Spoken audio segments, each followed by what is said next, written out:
Welcome to the mod video, guys. We're going to start with an introduction to the piece and an idea of the stats and the specs before, so you get an idea of how things began.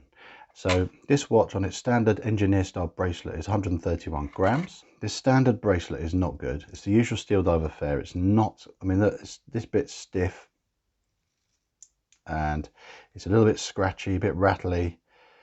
There's bits that are stiff, they don't conform. They get all stuck. The finishing isn't great. It's what we usually expect. I always see in the comments people go, why can't they just do a better bracelet? But it's an easy thing to swap out, we know that, and that's part of this mod. I will be changing it. Lug width is 20mm, again really easy for changing out the strap or bracelet. You don't have to worry about this. An unusual size, it's really easy to find a 20mm strap. The crown's a lovely big size, it's really easy to unscrew, it's really smooth action. Another good thing, this is the NH35 movement in here, and the plus with that is it's really easy for me to find aftermarket parts for it. And the only downside to this mod, it's been a little bit more complicated, which you're going to see when I do that, is this dial size is big compared to the usual dive style watches I do mods on.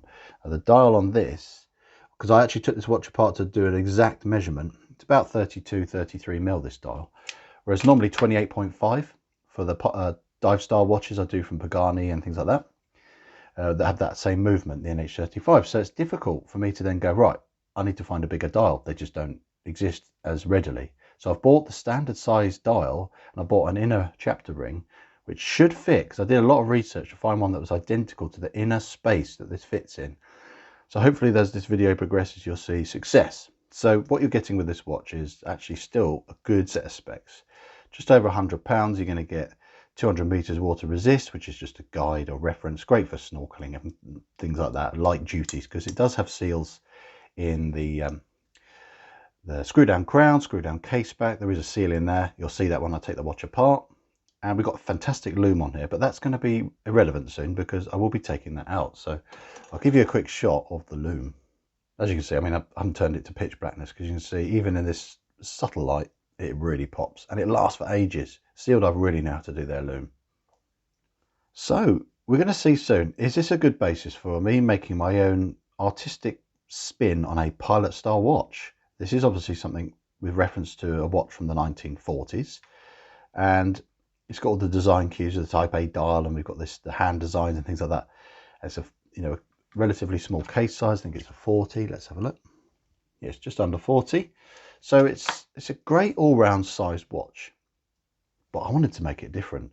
So now you've got an idea of the before. You're going to get to see this watch evolve to something entirely new, and I hope you enjoy it. So step one, I'm going to take this bracelet off.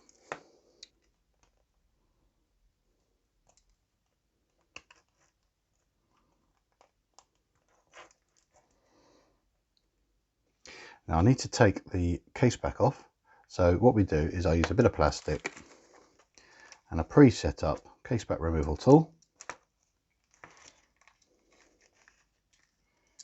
So we take that off and put that aside, face down over there. Use some tweezers to pick up this little gasket. As you can see, this is what aids with the water resistance. Put that again with the case back. First thing I need to do is take this crown out. So first of all, I'll get it started by unscrewing it. And then the next step is to use a pin, to put this on my cushion, pin to press down on release tab and pull the crown out. Easy as that. Put that aside, nice and safe. The other, oh, bash the camera again. I'm trying a new camera angle so I can see what I'm doing easier, but I keep bashing the camera instead. Anyway, let's carry on now. I need to get this movement holder out, but it's kind of wedged in place. I don't want to pull everything out with it. So I'm just going to press and hold it in place in the middle, that part, very gently, whilst I lever it out. Just, you can do it with a screwdriver, one of these. It's just to get it in these little bits, there's a slot, and you can just give it a tug. Gently remove this holder.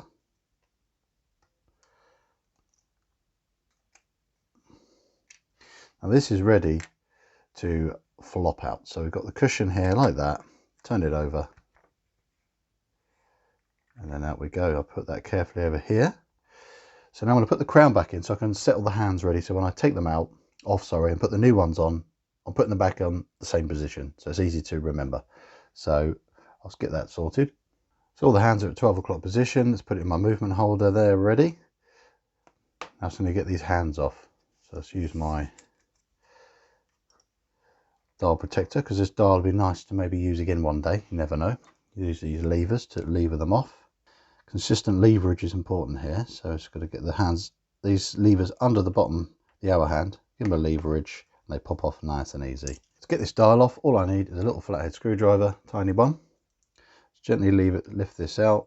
The way this dial comes off is just a little tab, a little gap in there, just for you to poke the screwdriver in, and as you see, it literally just pops off. It's off. Get that dial out of the way. But what I'm going to do is I'm going to keep that dial out for reference of where to keep the feet on the new dial when I put that on here. So keep this safe, put this back in the movement holder like that, so it's ready when I drop the dial back on, the new one. So get those few bits ready and we'll move straight on to that. Many aftermarket dials come with extra sets of feet. As you can see, this is on the right, it's the new dial, and the one on the left is the one I just took off. So for it to push fit back onto the movement, I know I need to keep this lower one here.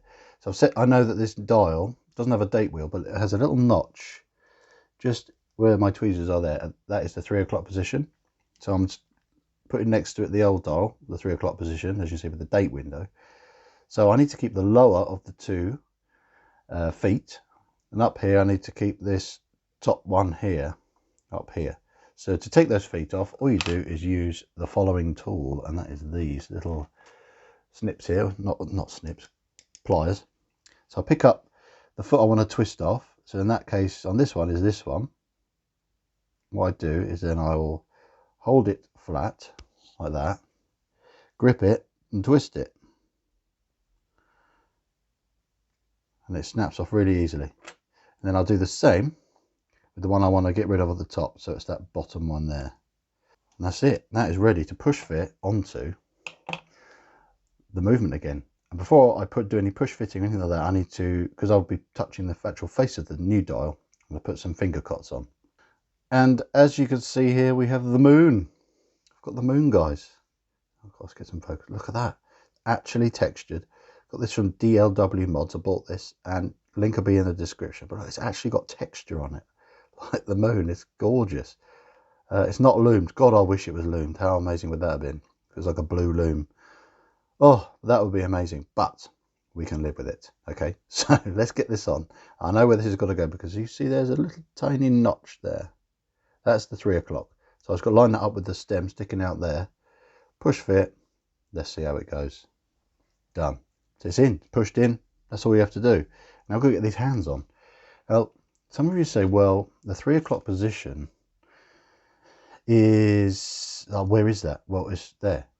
Where's the 12 o'clock? That's a lot harder to find. So what I'm going to do is, even though I set this watch at the 12 o'clock position when I took the hands off, what I should have done maybe is set it at exactly 3 o'clock. And then when I took the hands off and then back on again, it'd be 3 o'clock. But again, it still would have been hard to line up that way, the minute hand. So it's still going to be as close as possible. This is the first time I've done this without having any indices or anything to line up with. So it's going to be near as damn it. But anyway, let's get these hands out and get them on there. I want to see how good it looks. So let's get this first hand on, the hour hand. This is pilot style, filled with really good loom. And this I want to put at the 3 o'clock position now, because I know that lines up beautifully with the stem. So let's put that on. So this is a case of careful positioning, close enough with this, held on some Rodico, and then I'll gently then push it down with a hand presser. So that's lining up with there. Hand presser, push it on. Okay, let's see how this goes.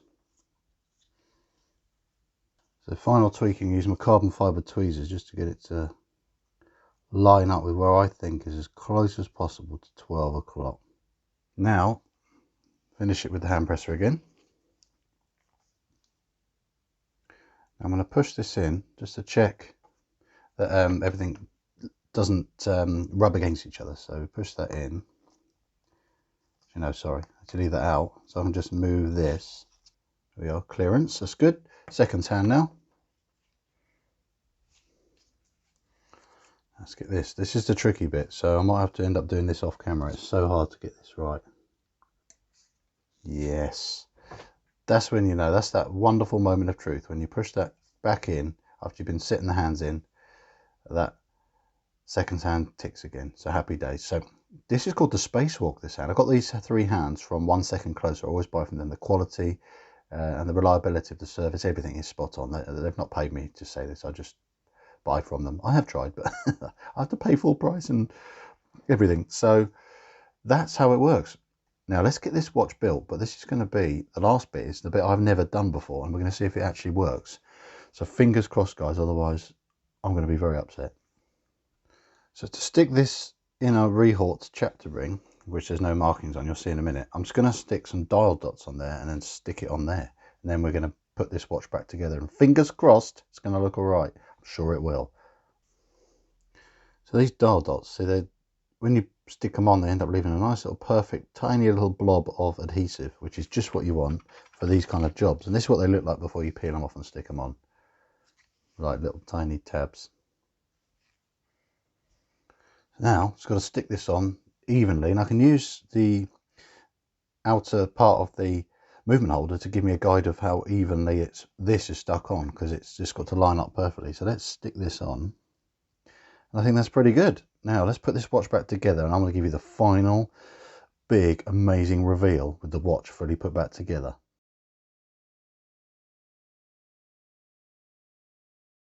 Now the thing about modding is I've had a few days break from this because it didn't work from the previous cut.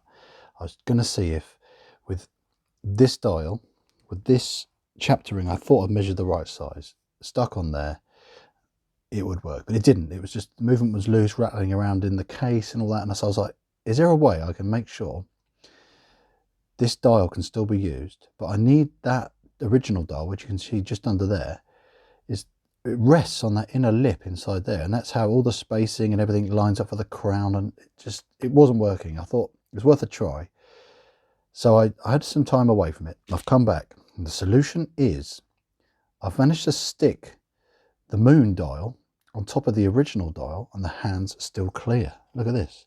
I've done this loads and loads and loads of times. It doesn't snag or rub at all. There's just enough clearance, because this aftermarket dial is thin enough. There's just enough clearance. So I'm so happy with that. So all I need to do is put the hand back on, the last second's hand, sorry, put it all back together, and then I can actually do the final reveal to see if it still is going to work. My God, it works. It works. Right, I'm going to show you the loom, put the strap on, do some outdoor shots, and we are done. Happy days. So check this out. I'm so pleased how this looks. Wow, look at that. Really good loom on the hands. It reflects against a gorgeous moon dial, and you can still see the indices underneath to help make it actually still quite easy to read the time, but we got the moon on there. Now I'm going to take this outside and we're going to see what it looks like then.